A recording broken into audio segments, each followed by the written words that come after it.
내국법인이 보유하는 국외 소재 부동산 등을 양도할 때는 토지 등 양도소득의 과세 특례를 적용하지 않죠, 여러분요.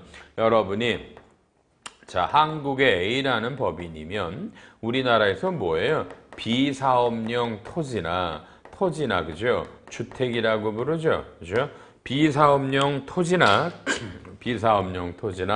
여러분 주택을 팔면 각 사업연도 소득에 따른 법인세 말고 플러스로 양도차익의 10%를 더 낸다면 이게 토지 등 양도차익에 대한 법인세거든요. 근데 이게 저도 궁금했는데 해외에 있는 비사업용 부동산 주택은 해당하지 않는다. 좀 유권 해석이 늦게 나온 게 있지만 해외에 있는 부동산은 비사업용 토지고 주택이라도 10%의 법인세를 추가로 납부하지 않습니다. 외워놓으시면 되겠네요. 자, 95번.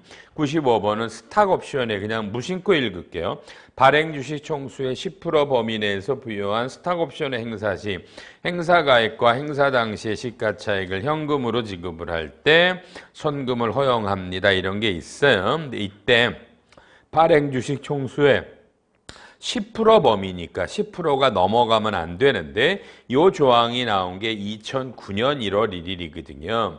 근데 이때 10%의 판정은 2009년 1월 1일 전에 부여한 거를 포함해서 판단하고 스탁 옵션이 취소된 건 제외합니다. 이것도 꽤 중요한 거예요, 이거요.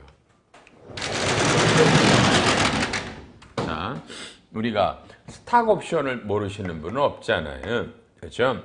너가 우리 회사의 중요한 사람이니까 한 2년, 3년 있다 계속 근무를 해라. 그러면 너한테 10,000주를 줄게. 근데 10,000주를 10,000원에 살 수 있는 걸로 줄게. 이게 행사가액이거든요. 행사가액. 그렇죠? 근데 이 당시 2년 있다 행사를 하는데 시가가 30,000원이에요. 시가가 30,000원이면, 그렇죠? 2만 원 먹었잖아요, 논리적으로. 그럼 이게 2억을 먹는 거예요, 2억을. 그죠? 근데 이렇게 되는데, 문제는 지금 나온 법조문은 2009년에는, 그렇죠? 요 차익 2억 원을, 그러니까 이게 스탁 옵션은 두 가지 방법이 있다고 봐요.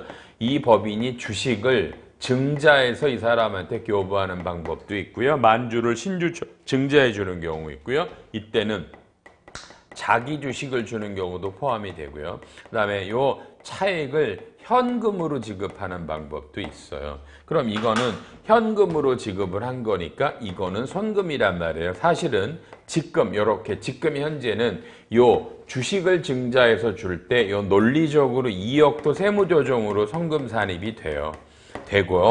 지금 물어본 건 요건 최근에 송금이 됐고요. 그러니까 주식을 줘도 요 개념, 요 회사가 2억 원을 준 것만큼은 세무조정으로 송금이 돼요. 회계랑 달라서. 근데 요거는 2억 원을 돈으로 주면 이건 송금인데 이게 2009년 1월 1일인데 조건이 이 스탁 옵션이 전체 주식의 10%보다 넘으면 안 되거든요. 10% 아닌데 이게 물어본 거는 2009년 1월 1일 이후에 부여한 것만 갖고 전체 주식의 10%를 따지냐 물었더니 아니다. 이제까지 부여한 모든 스탁 옵션을 포함해서 전체 주식의 10%가 넘어가면 이 혜택이 없습니다. 근데 스탁 옵션을 전체 발행 주식의 10% 이상을 주는 회사는 제가 본 적이 잘 없어요. 다만 법이 그렇다. 누가 물어보면 요 10%를 넘어가면 안 되는데 10%는 이제까지 회사가 부여한 스탁 옵션 전부를 합한 걸로 따진다. 이렇게 대답하시면 돼요. 어렵죠. 우리 입안이 어려운 거예요. 기존의 해석 어려운 것만 물어보기 때문에 맨날 소송이고 판례라서 어려워요.